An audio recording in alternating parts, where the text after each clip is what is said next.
Hair transplant एक increasingly common surgery है और बहुत सारे लोग इसको ऑप्ट करते हैं अपने फ्रंटल एरिया या क्राउन एरिया के कवरेज के लिए। और इसमें जो डॉक्टर की चॉइस है वो बहुत इम्पॉर्टेंट है कि आप किस डॉक्टर से अपना हेयर ट्रांसप्लांट करवाना चाहते हैं, क्योंकि ये आपके रिजल्ट में शायद सबसे इम्पॉर्टेंट फैक्टर हो सकता है कि आपको रिजल्ट कैसा मिलता है। मैं डॉक्टर शिल्पी बदानी हूँ, मैं एक प्लास्टिक सर्जन हूँ और SB एस्थेटिक्स गुरुग्राम में प्रैक्टिस करती हूँ। इस वीडियो में हम डिस्कस करेंगे कि क्या वो फैक्टर्स हैं जो कि आपको ध्यान देना चाहिए एक डॉक्टर को चूज़ करने में। तो इसमें जो सबसे इम्पॉर्टेंट फैक्टर है वो है डॉक्टर का एक्सपीरियंस और qualification. So of course hair transplant एक बहुत वाइडली की जाने वाली सर्जरी है और बहुत सारी स्पेशलिटीज़ इसको प्रैक्टिस करते हैं, but again a qualified plastic surgeon can be your best choice for a hair transplant surgery. Now the reason is that it's a very fine surgery और इसमें जो टिश्यू की हैंडलिंग है वो बहुत इंपॉर्टेंट है। और ये टिश्यू क्या है? टिश्यू है आपका हेयर ग्राफ्ट। जो हेयर ग्राफ्ट हम निकालते हैं वो एक बहुत ही डेलिकेट स्टेज में रहते हैं और उनको हम एक जगह से निकाल के दूसरी जगह प्लांट करते हैं ताकि उस नए जगह पे वो ग्रो करें। तो ये जो टिश्यू हैंडलिंग है उसमें प्लास्टिक सर्जन की एक्सपर्टीज़ बहुत ज़्यादा होती है।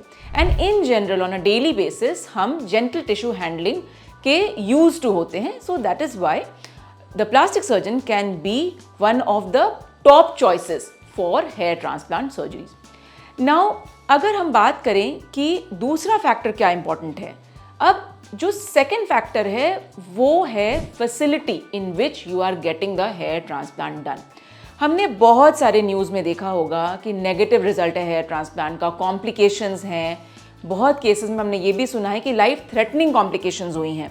तो ये क्यों होती हैं? इसलिए कि ऑफ कोर्स इसमें डॉक्टर तो इम्पॉर्टेंट है ही, और बहुत बार ये जो कॉम्प्लिकेशंस जहाँ हुई हैं उसमें नॉन डॉक्टर्स ने हेयर ट्रांसप्लांट या नॉन सर्जन्स ने हेयर ट्रांसप्लांट अटेम्प्ट किया है या परफॉर्म किया है। और जो फैसिलिटी जहाँ पे ये हेयर ट्रांसप्लांट हुई है वो हाइजीनिक नहीं है, वो रजिस्टर्ड नहीं है, वो एक क्लिनिक या हॉस्पिटल के कैटेगरी में नहीं आती। तो ऑब्वियसली आप इन जगहों पे अगर अपना हेयर ट्रांसप्लांट प्लान कर रहे हैं तो ऑलरेडी आपका रिस्क जो है वो बहुत हाई है और ये आप अपने हेयर ट्रांसप्लांट जर्नी में डेफिनेटली अवॉइड करना चाहेंगे। अब जो तीसरी चीज़ है वो ये है कि हेयर ट्रांसप्लांट कोई एक सिंगल टेक्निक से नहीं होती। इसमें दो मेजर टेक्निक्स हैं जिनको हमने अपनी प्रीवियस वीडियोज़ में भी कवर किया है और वो है FUE and FUT। So broadly यही दो जो टेक्निक्स हैं वो प्रेवलेंट है। अब वो सर्जन जो आपका हेयर ट्रांसप्लांट कर रहे हैं, वेदर वो ये दोनों टेक्निक्स में प्रोफिशिएंट है या नहीं या कंफर्टेबल है या नहीं, इस पे भी आपका रिजल्ट बहुत डिपेंड करेगा। क्योंकि हम रूटीनली ऐसे केसेस देखते हैं जिसमें कि हमें FUE नहीं FUT अटेम्प्ट करना चाहिए और वही सक्सेस को डिटर्मिन करता है। तो डेफिनेटली अगर आपके सर्जन दोनों प्रोसीजर्स में कंफर्टेबल हैं तो आपके पास चॉइसेस ज़्यादा हैं एंड आपका जो रिज़ल्ट है वो पॉजिटिव वे में ज़्यादा जाने की संभावना है। जो फोर्थ चीज़ है वो है डॉक्टर का एक्सपीरियंस। तो अगर आपने उस डॉक्टर को चुना है जो कि रेगुलरली हेयर ट्रांसप्लांट में इन्वॉल्व रहते हैं, हेयर ट्रांसप्लांट करते हैं और आपने उनके बिफोर आफ्टर इमेजेस असेस किए हैं, तो डेफिनेटली आपका कॉन्फिडेंस ज़्यादा रहेगा उस सर्जन में और आपका रिज़ल्ट जो है वो पॉजिटिव रहेगा। हेयर ट्रांसप्लांट कोई 1% डिपेंडेंट प्रोसीजर नहीं है। इसमें एक टीम का होना बहुत ज़रूरी है और ये भी ज़रूरी है कि जिस भी डॉक्टर को आपने चुना है उनकी टीम जो है वो स्टेबल है और उनके साथ लंबे टाइम से काम कर रही हो।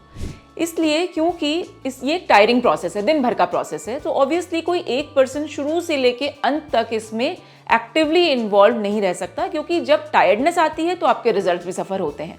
तो डेफिनेटली अगर एक स्टेबल टीम है जिसके कि रिजल्ट स्टेबल हैं तो आपका जो रिजल्ट है वो पॉजिटिव रहेगा और आपके हेयर ट्रांसप्लांट की जर्नी और भी स्मूथ हो जाएगी, क्योंकि पोस्ट ऑपरेटिव केयर भी बहुत इंपॉर्टेंट है। और ये मेरा फाइनल पॉइंट है कि पोस्ट ऑपरेटिव केयर की क्या फैसिलिटी है, मतलब आपने फॉलोअप प्रॉपरली किया है कि नहीं, वो शेड्यूल आपको दिया गया है कि नहीं, पोस्ट ऑपरेटिव जो भी ग्रोथ फैक्टर ट्रीटमेंट्स हम करते हैं वो हुए हैं कि नहीं, अगर कोई प्रॉब्लम आ रही है तो हम कब इंटरवीन कर रहे हैं। तो ये एक थोड़ा लंबा प्रोसेस है, क्योंकि हेयर हमने प्लांट तो एक बार में कर दिया, बट इनकी जो ग्रोथ है वो कुछ मंथ्स के बाद आना शुरू होती है। तो आप मॉनिटर्ड रहें, ये भी बहुत इम्पॉर्टेंट है। आई होप कि जो भी पॉइंट्स मैंने कवर किए हैं उससे आपको अपने हेयर ट्रांसप्लांट सर्जन को चुनने में आसानी होगी। अगर आपके सवाल हैं तो आप ज़रूर हमें कमेंट बॉक्स में लिखकर पूछें, हम उनका जवाब देंगे। और हम हेयर ट्रांसप्लांट से रिलेटेड और हेयर हेल्थ से रिलेटेड काफ़ी सारे वीडियोस पोस्ट करते हैं अपने चैनल SB ट्राइकोलॉजी पे। आप वीडियोस को ज़रूर लाइक और शेयर करें और हमारे चैनल SB ट्राइकोलॉजी को सब्सक्राइब करें।